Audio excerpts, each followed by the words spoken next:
We talked a little bit about this story yesterday because it's absolutely hilarious.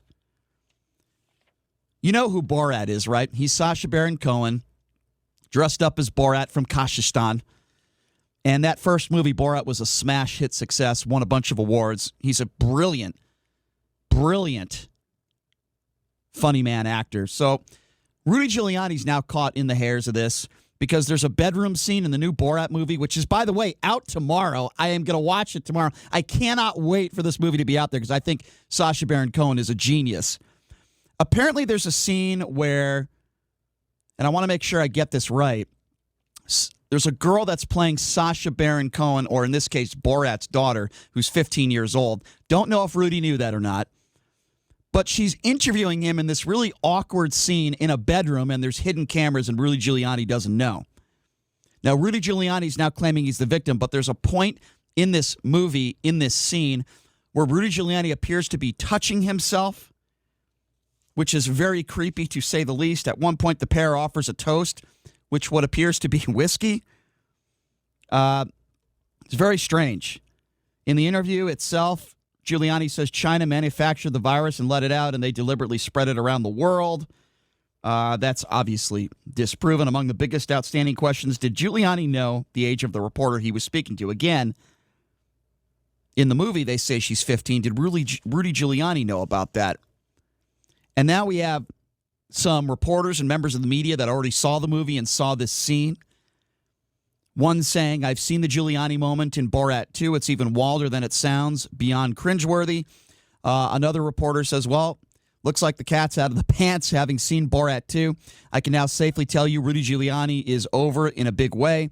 It's worse than you think and more uncomfortable than anything. I've seen it in recent film, documentary, or otherwise. So this is, I can't wait to watch it myself on Friday. I think it's going to be hilarious, but it could also be a little bit troubling. So Rudy Giuliani did an interview on WABC, little Howard Stern reference there, and he talked about this Borat prank, and he says he's being targeted because he's releasing this info on Joe Biden and Hunter. Have a listen to this. Their country. I mean, they'll do anything. They've attacked me over everything possible, investigated every business dealing I ever had, and now the idiot Borat is going after me with a totally sensationalized, false account of a ridiculous movie, I guess, that he's done. Now, let me tell you why I know this is a hit job. That happens because it's not an accident that it happens when I turn in all this evidence on their prince and darling, Joe Biden, who's one of the biggest crooks in the last 30 years. And since I have the courage to say that, I'm the target. Okay, so there you go, Rudy Giuliani playing the victim. He didn't do anything wrong. And by the way, if you want to bash Borat, by the way, his name is Sacha Baron Cohen, Rudy. He's one of the most successful men in Hollywood. He's extremely talented and well-respected, whether you're a Republican or a Democrat. He also goes after Democrats, Rudy. It's supposed to be funny. And nobody forced you to allegedly touch your penis while a female reporter was interviewing you. So he got you, Rudy. And Rudy's made comments in the past saying that, he didn't get me. Yes, he did, Rudy, according to all reports, and I can't wait to watch the movie myself on Friday. He absolutely got you. And then he runs out there in some sort of ridiculous outfit, and you run away like a little girl. He got you, Rudy. So this is Rudy Giuliani from his point of view explaining what exactly happened in the filming of this scene in Borat 2. Have a listen to this. I went to an interview, seemed like a legitimate interview. I did the interview with the young woman who was new to interviewing, and I was being kind to her. At one point, she explained to me some problem she had. I actually prayed with her, and then I had to leave, and I had my jacket on. I was fully clothed at all times, and I had to take off the electronic equipment. And when the electronic equipment came off, some of it was in the back, and my shirt came a little out, although my clothes were entirely on. I leaned back, and I tucked my shirt in. And at that point, they have this picture they take, which looks doctored, but in any event, I'm tucking my shirt in. I assure you, that's all I was doing. When I get up, she says something about, do I want a massage? I realize now that this is a setup, and I call my security guy, Brian, who's right outside. I said, Brian, come in here, and then all of a sudden, crazy Sacha Baron Cohen runs in with a cape on, and he's yelling and screaming all kinds of stupid stuff. I said, Brian, very calmly say, Brian, call the police. Yeah, I'm sure that's exactly what happened, Rudy. I'm sure you were just tucking your shirt in with a very attractive woman. I'm sure, because you have such a wonderful history with women, Rudy. I'm sure that's exactly what happened. By the way, to all accounts that I've seen, members of the media that have seen this scene and have seen this movie before, they do not say that he was tucking his shirt in. They say that it appears that he was touching his member, pulling knock, FBI. Exactly, pulling a tubin, so to speak, a zoom-in tubin. That's according to members of the press. Now, listen, do I think Rudy Giuliani committed a crime here? No. Do I think it's funny? Absolutely. I think this is hilarious. Looking at a scene of Rudy Giuliani lying down inappropriately on a bed, touching himself to an attractive female reporter, to me, is extremely funny. That's what this movie is all about. That's what Sacha Baron Cohen does. He makes things uncomfortable for people. He attacks, I shouldn't even say attacks. He mocks and embarrasses Republicans and Democrats because politics in general and politicians in general are idiots and corrupt and they're morons, and he exposes that. That's what he does. Rudy Giuliani, you are no victim. Sarah Palin, you are no victim. You signed a release. That's your fault that you decided to do the interview, period. And by the way, why would you do an interview in a bedroom?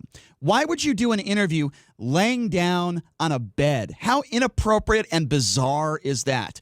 If you are a prominent person that agrees to do an interview, and why would you be doing it laying down in a bed to begin with? That is so weird and so bizarre. And now he's claiming that he wasn't punked by Sacha Baron Cohen because he knew it all along.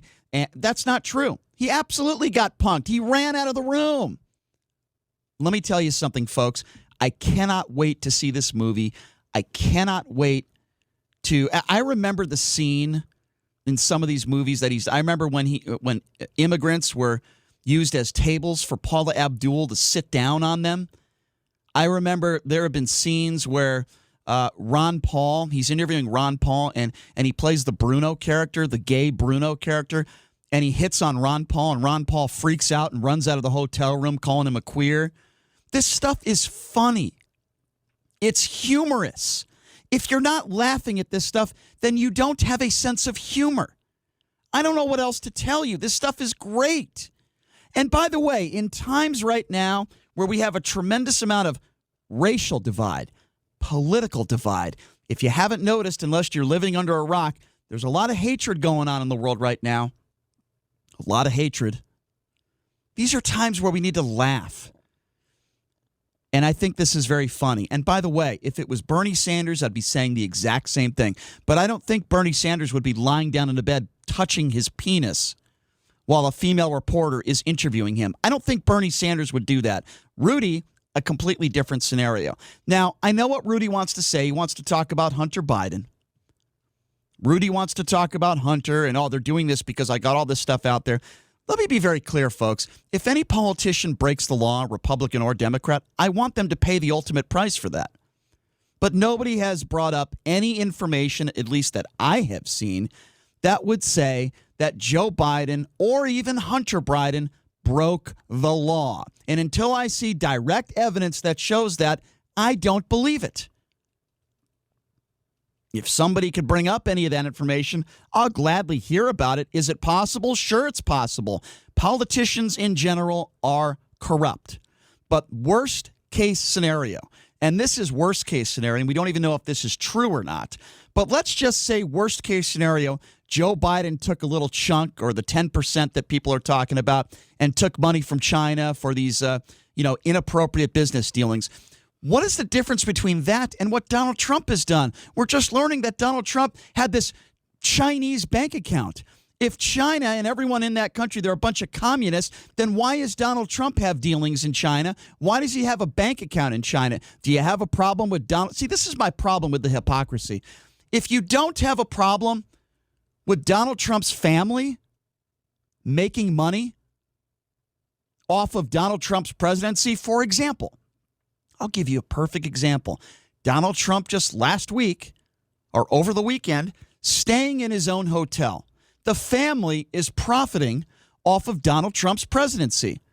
That's taking advantage of your position in office. Now, if there are laws that say you can do that, it's not breaking the law. If there's no laws that are broken, then fine. We can complain about it till the cows come home. But what is the difference here?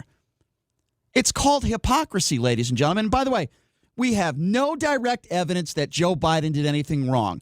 We certainly have no direct evidence that any laws were broken. And until I see that any laws were broken, I'm not going to sit here and say that that's the case, because it's irresponsible. We could have opinions. We could think something about someone. I can tell you right now, Hunter Biden is probably the F up in the family. He certainly wasn't Beau Biden. Don't we all know certain people in certain families that are kind of the screw up? Hunter Biden certainly sounds like the screw up, and I don't want to diminish the fact that he's had a drug problem and he suffered through that. There's a lot of people in this country that suffer with drug problems, certainly gambling problems, so on and so forth. There's no question about that. And nobody should mock that. But show me where any laws were broken here. Now, I don't waste my time 3 hours a day and talk about Donald Trump and how he's profiting off his presidency. He is. The family's profiting off it. I don't waste my time and talk about that every day. You know what? Because it might be inappropriate, but it's not against the law. I don't like the fact that Donald Trump stays in his own hotels. I don't like the fact that Ivanka Trump has had all these business dealings overseas and in China, for access to her father. I don't like that, but it happens, and it's been happening for decades. Donald Trump is not the first person to be taking advantage of his seat in office, and he won't be the last person either. He just doesn't care, and he puts it right out there, out in the open. The point I'm trying to make is this.